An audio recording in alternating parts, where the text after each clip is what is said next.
الفيلم كيبدا في مدينة فالنسيا فين الشتا كتصب بزاف وغرقات الزناقي وتسبات في عرقلات السير. الطوموبيلات ما قدروش يتحركوا، كاع لي الصايقين وراكبين بقاو محبوسين. والاخبار نبهت سكان المدينه باش يبقاو في بلاصتهم حيت الجو كان خطير.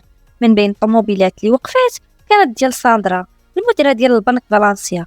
عيطات لواحد الراجل سميتو أنطونيو، سولاتو واش سميتها كاينه في اللائحه ديال الناس اللي غادي يمشيو من البنك. أنطونيو قال ليها مازال ما وصلاتو حتى معلومه. ساندرا طلبات منه يخلي الامر سر الا كانت سميتها في اللائحه. ساندرا خرجت من الطوموبيل ودخلت البنك باش تسول على الموظفين اللي خاصهم يشغلوا الانذارات ديال البنك. الموظف ماشينو قال ليها بلي حتى واحد ما وصل حيت الجو كان خطير والطريق كانت صعيبه، ولكن طمأنها بلي الامور غادي تهدأ في العشيه. واحد من الموظفين لاحظ بلي ساندرا كانت مقلقه وماشينو كشف ليه بلي سميتها كاينه في اللائحه ديال الناس اللي غادي يمشيو من البنك. منين دخلت ساندرا المكتب ديالها عاودات عيطات لأنطونيو وهاد المره تاكدات بلي سميتها كاينه في اللائحه وانهم قرروا يخليوها تمشي من البنك. هادشي خلاها حزينه ومقلقه في نفس الوقت. في هاد اللحظه هجمت عصابه مسلحه على البنك، بعض منهم كانوا لابسين متفجرات وخداو السيطره على جميع الموظفين. ساندرا كانت في المكتب ديالها كتهضر مع القريب ديالها خواكين في التليفون، كتطلب منه المساعده قبل ما تخرج من الخدمه، ولكن خواكين قال ليها ما عنده ما يدير ليها باش يعاونها.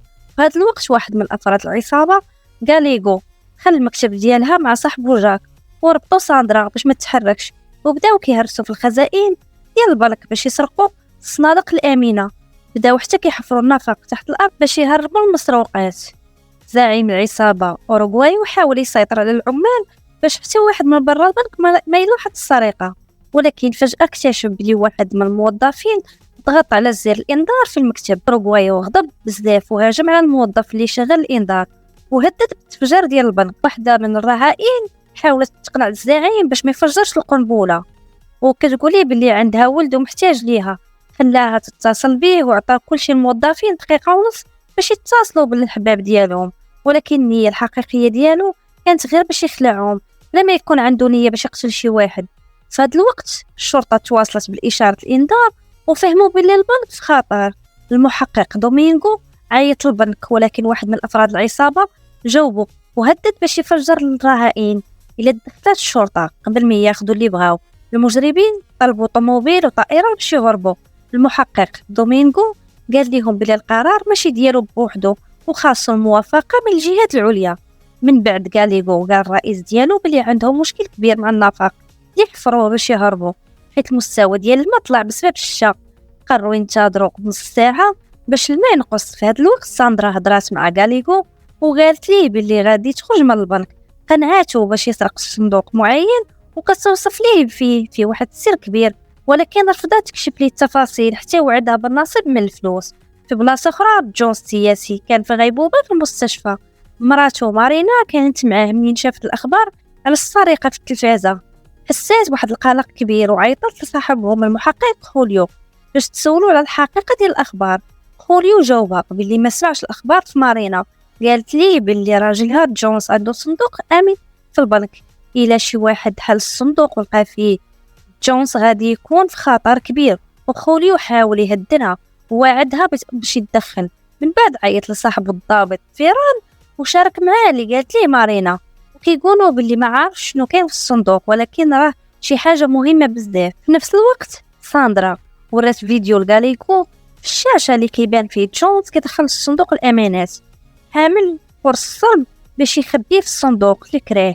ساندرا شرحات بلي جونز كان واجه فضيحه كبيره من واحد من الموظفين ديالو في الوكاله تحريات كشف الاسرار ديالو، وفي ذاك الوقت كاع الوسائل الاعلام كانت كتهضر عليه وسمعته ضرات بزاف. ساندرا حكات بلي جونز يجمع كاع الانشطه الفاسده اللي دارها مع المعلومات على الناس اللي في الحكومه اللي عاونوه وخباها في القرص الصلب اللي خبا في الصندوق. غاليغو مشى يجيب مجموعه ديال الالماس لساندرا مقابل انها تكشف ليه الرقم ديال الصندوق اللي خبا فيه جونز القرص الصلب.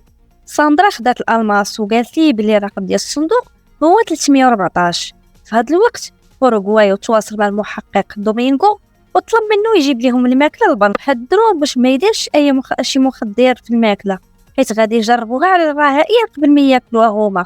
بعد شويه غاليغو لاحظ بلي المستوى ديال الماء في النفق يرتفع وعلم صحابو بلي خاصهم يكملوا المهمة بالزربة باش يهربوا قبل ما الأمور تعقد. العصابة قررت ترجع للبنك وجمعوا القوة ديالهم وحركوا المكتب اللي كانوا حاطينه في المدخل ديال النفق وطلعوا في نفس الوقت. الشرطة قررت تقتحم البنك. دومينغو تواصل مع المجرم وقال ليه بلي الماكلة اللي طلبوها وصلت وطلب منه باش يحل الباب ديال البنك باش يستقبلها. واحد من أفراد العصابة مشى يحل الباب بين ما الشرطة خدات الموقع ديالها جنب الحيط البنك باش تنصب بالكامل المجرم اللي غادي يخرج ياخذ الماكلة. ولكن قبل ما يفتح الباب جات الأوامر للشرطة باش تلغي الهجوم. الضباط راجعوا والمسؤولين الفاسدين اللي متورطين مع الجونز تجمعوا باش يناقشوا كيفاش يحلوا المشكلة. هاد اللحظة اكتشف بلي واحد من الضباط دار صفقة مع أوروغواي باش يسرق القرص الصلب من الصندوق ديال الجونز باش يحمي راسو. فهاد اللحظة فيران وصحابو غضبوا بزاف حيت الضابط تصرف بلا ما يستشر معاهم ولا يعلمهم. قرروا يعينوا محقق جديد للقضية سميتو باولو اللي هو واحد منهم وكيثيقوا فيه. المحقق باولو غادي يكون مسؤول على تسليم القرص الصلب ليهم منين يلقاوه. في هذا الوقت افراد العصابه تجمعوا ووافقوا باللي مادام عندهم الصندوق جونز راهما في امان وغادي يقدروا يهربوا الا استعملوه باش يبتزوا المسؤولين. منين اوروغوايو عرف بلي ساندرا هي اللي قالت لغاليغو الرقم ديال الصندوق تاكد بلي هي رشاتها وغضب بزاف ومشى يضرب على الباب ديال الحمام فين كانت ساندرا مخبيه. اوروغوايو فقد الاعصاب ديالو وهاجم ساندرا وكيسولها شنو خدات في المقابل. غضبان من الفكره بلي هي اللي استفادت من المجهودات ديالهم. ناضت المعركه بيناتهم بلي هي استفادت من المجهودات ديالهم. ناضت مضاربه بين غاليغو وصاحبه اوروغوايو بسببها. اوروغوايو دخل الحمام ولقى كيس ديال الالماس ولكن اكتشف بلي الكيس خاوي وغضب بزاف وفهم بلي غاليغو رشاو ساندرا بالالماس ماشي بالفلوس. وعلم من باقي الافراد ديال العصابه بلي ساندرا سرطات الالماس باش تمنعهم باش ما يرجعوهمش. في هذا الوقت واحد من الافراد العصابه سميتو لوكو حاول يوصل لمحتويات القرص للصلب ولكن واجه العلبه ديال الشطرنج اللغز. ملي اختار الخيار الغلط القرص الصلب بدا كيتمسح جميع البيانات. حاول يسترجع البيانات ولكن فشل. من بعد المحقق باولو خد المسؤوليه. المحقق باولو اتصل بالبنك فين جاوبوه اوروغوايو عبر على الغضب ديالو من وجود الشرطه حدا البنك حيت هو والعصابه ديالو ما قدروش يهربوا. باولو قال لي بلي الامور غادي تتعامل بطريقه مختلفه من دابا لقدام. باولو طلب اللقاء ديال وجه مع اوروغوايو حيت هو الزعيم ديال العصابه ولكن اوروغوايو رفض حيت كان خايف يقتلوه.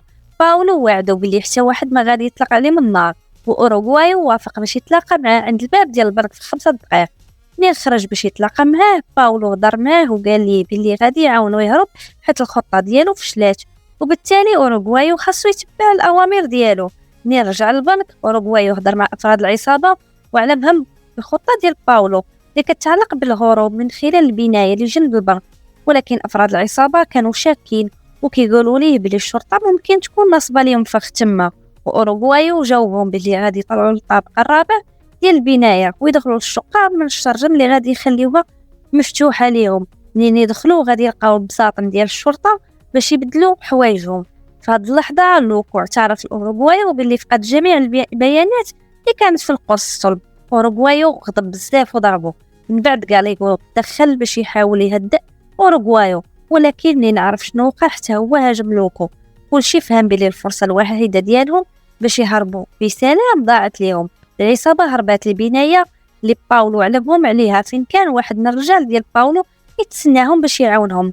نكروا في لباس ديال الشرطه ولكن غاليغو ضرب الراجل على راسو باش يهربوا بلا ما يراقبهم حتى واحد ما يكتشف بلا القرص الصلب اللي عندهم خاوي. العصابه مشات للمدخل ديال البنايه مع ساندرا فين لقاو حراس الشرطه عند المدخل. الحراس طلبوا منهم يوريوهم البطائق الهويه والرفض في الخروج والحراس سولوا على ساندرا وغاليغو قال لهم باللي لقاوها في الطابق الخامس ولكن الشرطه ما صدقتهمش وحاولت تمنعهم من الخروج للشارع. في هذه اللحظه افراد العصابه وجهوا الاسلحه ديالهم على الشرطه اللي حتى هما بادوهم بالمثل ووقع تبادل اطلاق النار فيهم بجوج. هاد المعركه ساندرا تصابت في الدراع ديالها وغاليغو عاونها باش تخرج من البنايه وكل من غاريغو وأوروغوايو حسوا بالحزن العميق عليها.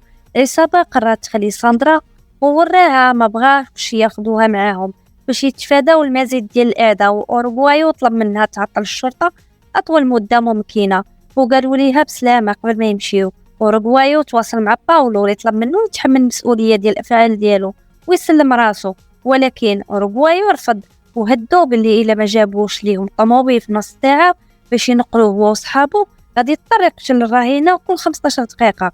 من بعد مثلا مكالمة باولو هضر مع خوليو وفهموا باللي خاصهم يتعاملوا بحكمة باش يتفاداو تصعيد الوضع. كانت العصابة خطيرة وعندها سجل ديال المعرفة شنو كيديروا بالضبط. بجوجهم وافقوا باللي العصابة خاصها تخرج من البنك بلا رهائن. أوروغوايو جلس مع غاريغو في غرفة صناديق الأمانات وتبادلوا الاعتذارات على اللي وقع بيناتهم. صالحوا كل واحد فيهم حكى الآخر على الأحداث اللي مروا منها من آخر مرة تلاقاو قبل العملية. ضحكوا بجوجهم وكيحاولوا يخففوا التوتر والضغط اللي عليهم. لوكو تعجب بوحدة من الرهائن الإناث واختار واحد البلاصة منفصلة، عطاها مبلغ كبير من الفلوس المسروقة وطلب منها تخبي الفلوس باش تخلص الديون ديالها منين يخرجوا من البنك.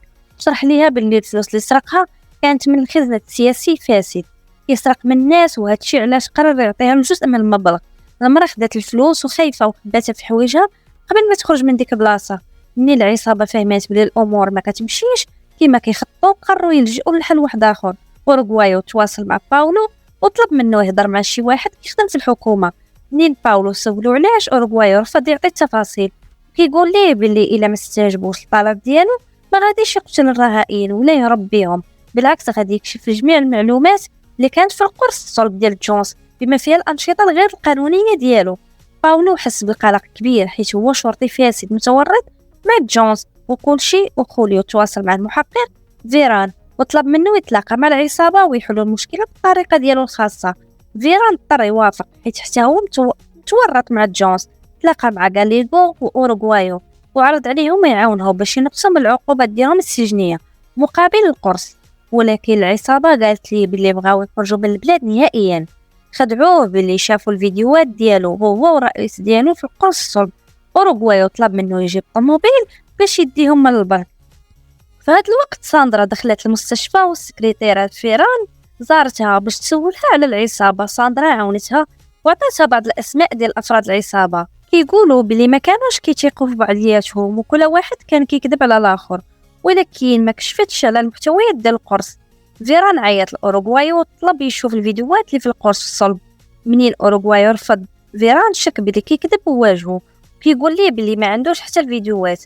فيران علم الرئيس ديالو على اللي وقع وقرروا يقتحموا البنك واعتقلوا العصابة. الشرطة رسلت الحافلة للعصابة كما طلبوا والرهائن خرجوا من البنك باش يركبوا في الحافلة، ولكن تبين بلي العصابة بدلت حوايجها مع الرهائن والشرطة استقبلت الرهائن وكيتصوروا بلي هما أفراد العصابة. منين الشرطة اكتشفت الحقيقة العصابة كانت هربت من المسروقات من خلال المدخل السري اللي حفروه في النفق تحت الأرض. منين نقص ضغط الماء في النفق العصابة هربت بنجاح من البلاد وكملوا حياتهم كالمعتاد.